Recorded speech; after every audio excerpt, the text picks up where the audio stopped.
This year, Formula One has entered an exciting new generation because the sport's regulations have changed. But why? Why do we even have regulations? Come to that, what even is a regulation? Let's break it all down.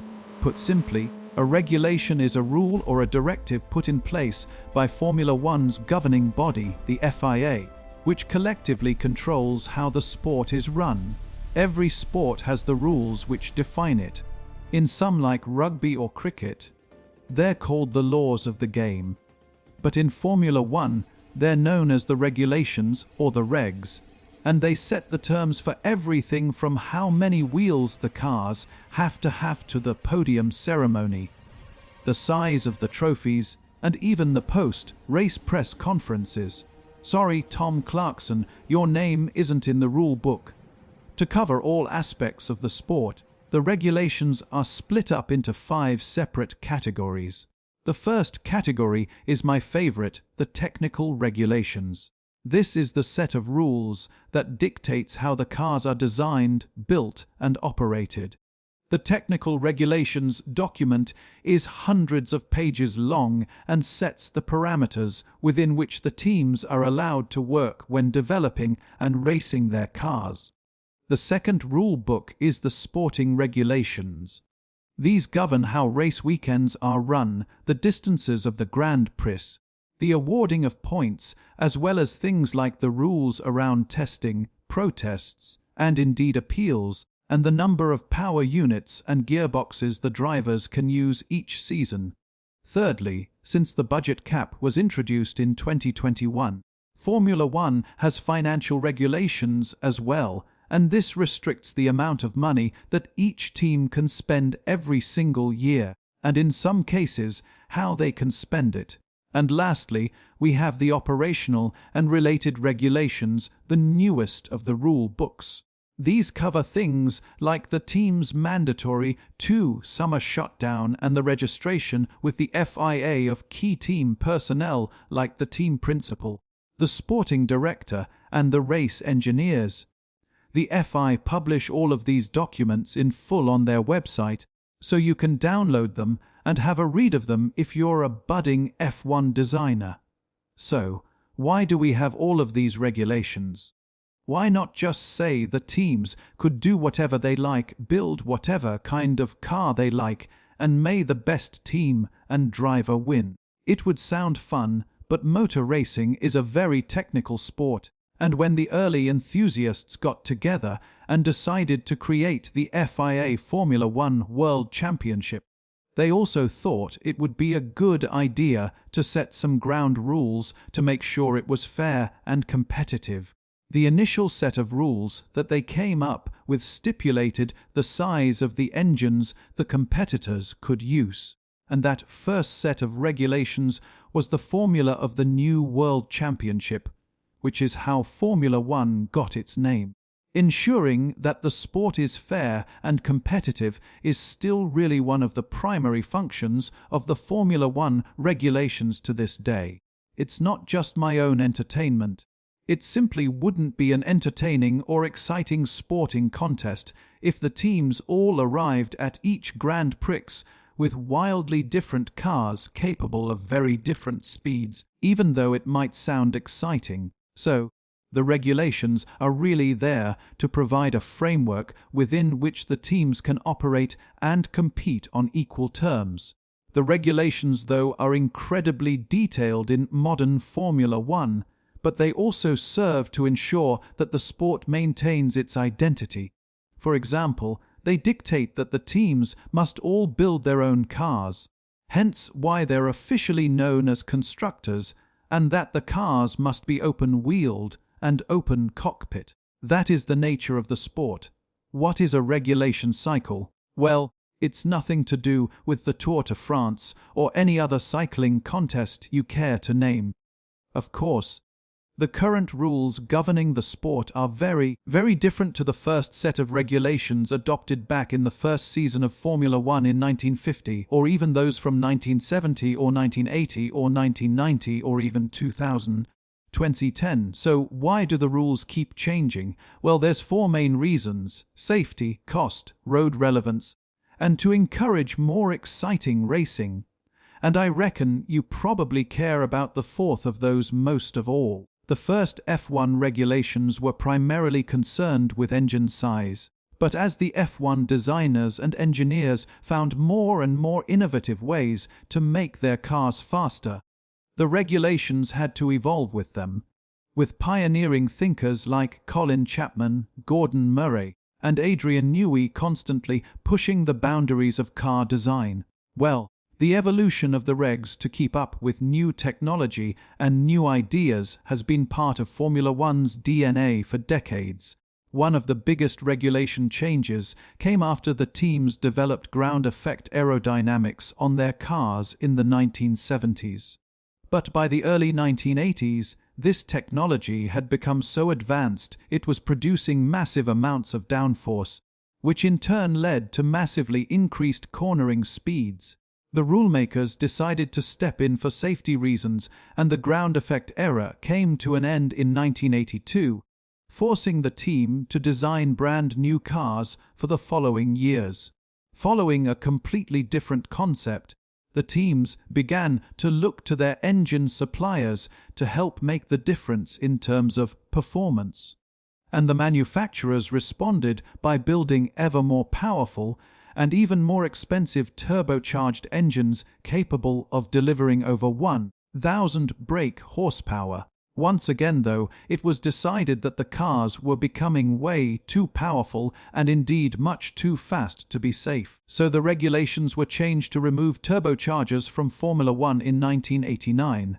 In the early 1990s, digital technology arrived in the sport, and Williams spearheaded the development of electronic aids with Alan Frost's 1993 title-winning FW-Win50C, featuring traction control, anti-lock brakes, active suspension, and many other driver aids. And this car is often cited as one of the most technologically advanced machines of any Formula One era. And it brought huge success for both Frost and Williams and forced the other teams to start developing their own equivalent systems in response. But for 1994, the FIA wanted to put the focus back on the drivers as much as possible. So the regulations were again changed and electronic driver aids were phased out. The next big change came for 1998, when the regulations were changed to improve overtaking and improve safety. And this was done by slowing the cars down in the corners, but also making them a little bit more tricky to drive. And to achieve this, grooved tires were introduced on all four corners of the car, and the cars were mandated to be a bit narrower, 20 cm narrower in fact than their predecessors. That change coincided with what often happens at the end of a regulation cycle and the beginning of the next, a shake-up of the competitive order. As I know personally, because I was there at the time, up to 1997, Williams had won 5 of the previous 6 Constructors' Championships, but in 1998, their dominant run came to an end as the McLaren team leapfrogged them, and everybody else to claim both titles that year. And they were unstoppable. The same thing happened again in 2009, very famously, when sweeping new aerodynamic regulations were brought in aimed at increasing overtaking opportunities for the drivers. Out went those grooved tires to be replaced by conventional slick tires to give the cars more grip, while the aerodynamic rules were given a massive overhaul to try to limit how much speed the drivers would lose while following the cars ahead. The bodywork was massively simplified, and the result was that the 2009-era cars looked radically different from the 2008 machines, with much cleaner bodywork devoid of all of those complex curves and bits and flicks, and winglets with tall, narrow rear wings as well. And what followed was perhaps the biggest surprise and the biggest shake-up in the pecking order that has ever been seen in Formula One. Previous front-runners like Ferrari, McLaren and Renault saw their advantage wiped out completely, while upstart teams like Red Bull Racing and, most surprisingly of all, the Brawn GP team surged forwards. In fact, Russ Brawn's team famously completed a championship double in their first and only year of existence before the team became Mercedes for 2010.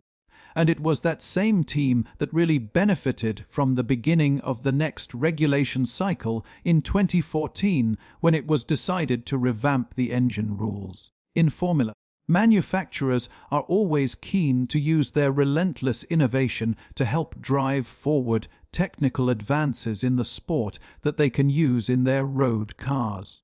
And with an increasing focus on road relevance, Formula One rulemakers decided to replace the two 4.4L naturally aspirated V8 engines with smaller, more efficient 1.6L V6 engines, and these engines were turbocharged for the first time since the 1980s. And they were also hybrids.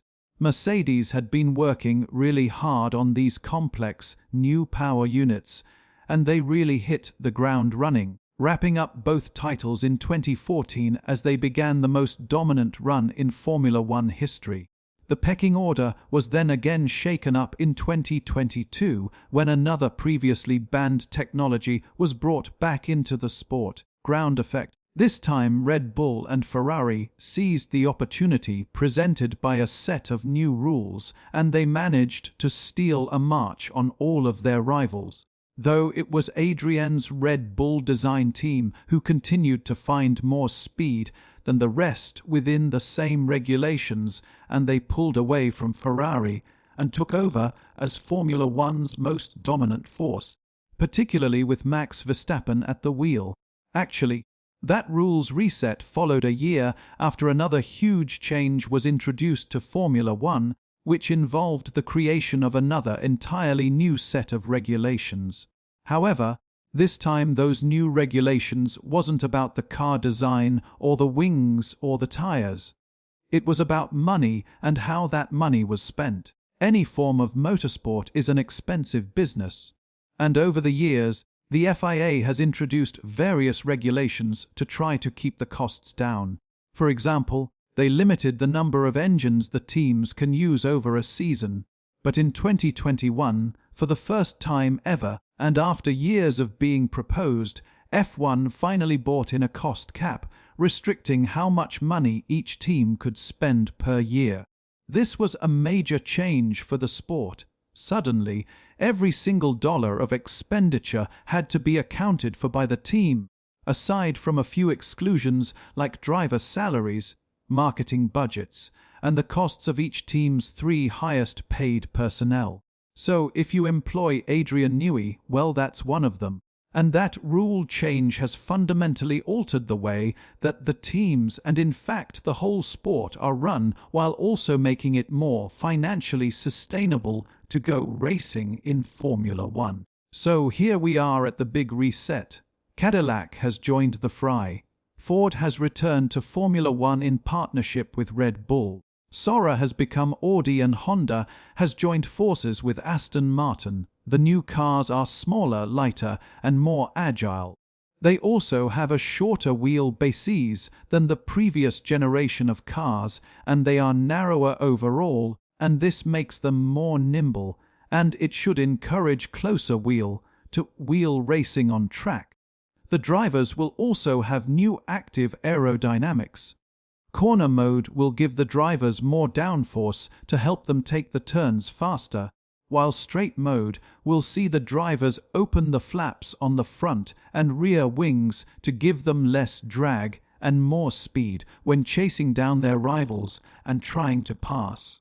A new boost feature will give the drivers maximum power from the battery and the engine, which they can then use to attack or defend anywhere on the lap so long as they have enough charge in the battery. And drivers who are within a second of the car in front will also have an overtake mode, which will give them an extra burst of power at top speed to help them make a pass. To power these two features, the drivers will have to harvest energy from braking and the engine to recharge the battery throughout the lap, adding a fascinating tactical element to every race, and different drivers are going to deal with this quite differently.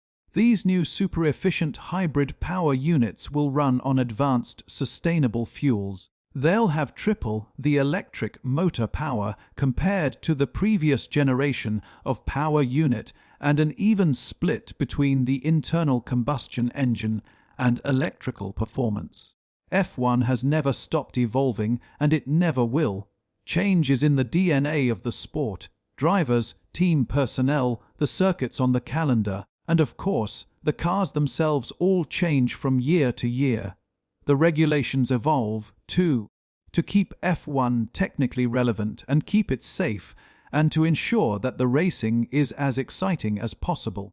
Each rules reset presents a new challenge to the top technical minds and drivers in the sport, but it's also a chance for a different team to shine. We'll find out who's mastered the 2026 rules the best when the cars hit the track in Melbourne for the first Grand Prix of Formula One's next generation.